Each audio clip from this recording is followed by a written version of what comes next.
A grande tribulação, ao meu ver, ela vai ser o maior agente preparador da noiva de Cristo para encontrar com Cristo. Sabe aquela igreja sem ruga, sem mancha, sem mácula? Então, praticamente aí a grande tribulação vai ser um centro estético para a noiva. Porque a noiva vai entrar na grande tribulação e é ali que vai ser tirada a ruga, a mancha. Sabe aqueles falsos líderes que estão ali na igreja só para ganhar dinheiro? Então, na grande tribulação, eles vão meter o pé. Sabe aqueles falsos irmãos? Na grande tribulação, ou eles convertem, ou eles também vão meter o pé. Então, assim, se você é um cristão genuíno, que está vivendo de qualquer jeito, e entra na grande tribulação, ali dentro você vai ter que fazer uma escolha. Porque não tem meio termo. Ou você adora a besta, ou você adora o cordeiro. Ou você tem a marca da besta, ou você tem a marca, o selo de Deus, entendeu? O Juliano ele tá tomando como base a questão do arrebatamento a qualquer momento. Porque, por exemplo, no arrebatamento secreto, você tem uma vida iminente, então parece que você tem uma necessidade maior de vigilância. Eu tenho que estar vivendo em santidade o tempo inteiro, porque Jesus pode voltar a qualquer momento. Só que a questão é o seguinte. Primeiro, eu não vi até hoje ninguém se santificar por medo de Jesus voltar. Pelo contrário, as pessoas que têm comunhão com Deus, vivem uma vida santa por amor a Deus, essas pessoas elas amam a vinda de Cristo. As pessoas que têm medo da vinda de Cristo são justamente aquelas que continuam vivendo no pecado. Então o medo não está fazendo elas se santificarem. Ou seja, elas não estão se santificando e estão com medo. Entendeu? Então é uma estratégia que na prática, no convívio da igreja, eu percebo que não funciona. Não funciona. Agora, suponhamos que a pessoa, pelo fato dela não acreditar que Jesus vem a qualquer momento, né? Por ela achar assim, poxa, então vai primeiro ter a grande tribulação, então 7 anos depois, então... Aí ela pensa assim, não, quando Jesus estiver para voltar, eu me converto. Só que aí entra, por exemplo, a parábola das 10 virgens, né? Que tinha virgens prudentes, preparadas, virgens despreparadas. Eu pergunto, essa pessoa que tomou essa decisão, ela vai suportar a grande tribulação? Ela vai ter condições de resistir? Será que ela vai ter condições de resistir, de ficar firme, de perseverar até o fim? Que Jesus disse, aquele que perseverar até o fim será salvo. Será que ela vai ter condições espirituais para perseverar até o fim? Porque não é na força do seu braço. Você não enfrenta a morte, você não mantém a fé pelo seu próprio esforço. É se fortalecendo no Senhor e na força do seu poder. Então, assim, você vai ter que entrar na grande tribulação preparado. Entendeu?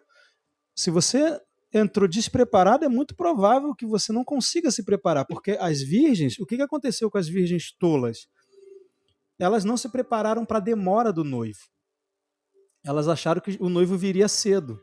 Mas aí foi entrando meia-noite, o noivo ainda não... Meia-noite ouviu-se a voz dizendo que o noivo ainda estava vindo. O noivo não tinha chego ainda. O noivo chegou de madrugada. O noivo chegou na hora mais escura. Então elas não se prepararam caso o noivo não voltasse cedo. Então o noivo voltou tarde e elas não tinham o suficiente para esperar mais um pouco, para perseverar até o fim. E você vê que quando chegou o momento, meia-noite, o noivo não chegou meia-noite. Meia-noite, uma voz começou a anunciar. Talvez ali simbolizando a voz profética das duas testemunhas, talvez, né? Acorda às 10 virgens, mas o noivo não está chegando ali. O que está acontecendo ali é o grito. E elas têm que sair ao encontro do noivo. Elas saem ao encontro do noivo. E você vê que elas precisam...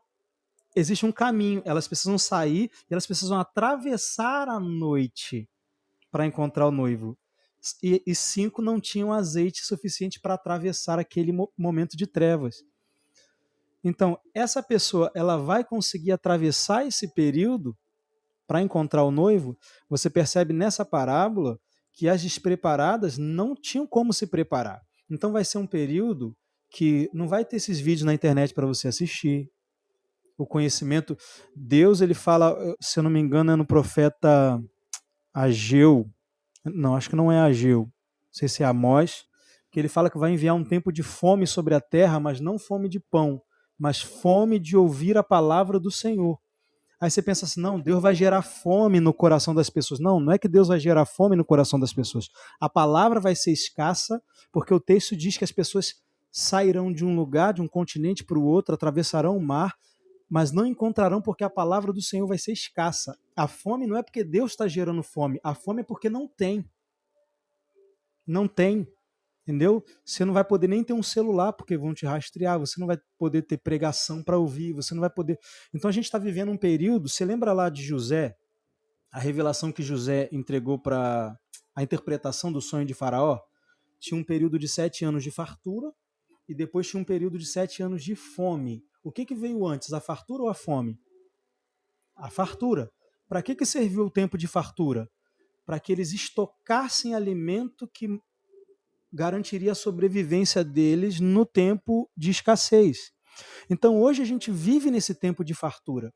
Hoje você ouve os melhores pregadores. Você quer qual o melhor pregador? Aí os melhores mestres, profetas, evangelistas, apóstolos do mundo, os mais ungidos, os mais cheios de revelação. Você clica ali no YouTube e você acha e você ouve uma mensagem tremenda. Entendeu? Você ouve quem você quiser ouvir, o pastor, você escolhe quem você quer ouvir. Antigamente, na época da igreja primitiva, nossa, você imagina se eles tivessem isso, poder ligar um celular e ouvir uma pregação do apóstolo Paulo? Não, o que eles tinham era uma carta. E olhe lá, né? Então, hoje a gente vive uma fartura da palavra de Deus. A palavra de Deus temos fácil acesso. Você baixa uma Bíblia no seu celular, você clica em cima da palavra e ela te dá ali o grego, o hebraico. Então você tem. Eu creio que nós estamos vivendo o tempo de fartura que precede o tempo de fome. E por que Deus está permitindo esse tempo de fartura? A Bíblia diz que o filho sábio ajunta no verão, está lá em Provérbios. Lembra das 5 virgens sábias? Então o filho sábio ajunta no verão. É tempo dos filhos sábios aproveitarem esse tempo de fartura para estocar alimento. José era um homem sábio. Ele aproveitou o tempo de fartura para estocar alimento e quando chegou o tempo de fome ele pôde abrir os celeiros e não só tinha alimento para ele, não só tinha alimento para o Egito, mas tinha alimento para os próprios irmãos dele que viriam. Então tem muitos irmãos nossos que estão dispersos hoje, que não estão aproveitando esse momento, mas nós que estamos atentos, como filhos sábios, eu não vou nem dizer que você vai estocar alimento no celeiro, não, você é o celeiro. Então, você é o celeiro. Você vai estocar alimento em você, para que naquele dia você não só tenha condições de se salvar, de permanecer firme, mas de também fortalecer os irmãos que Deus possa estar colocando perto de você nesse momento.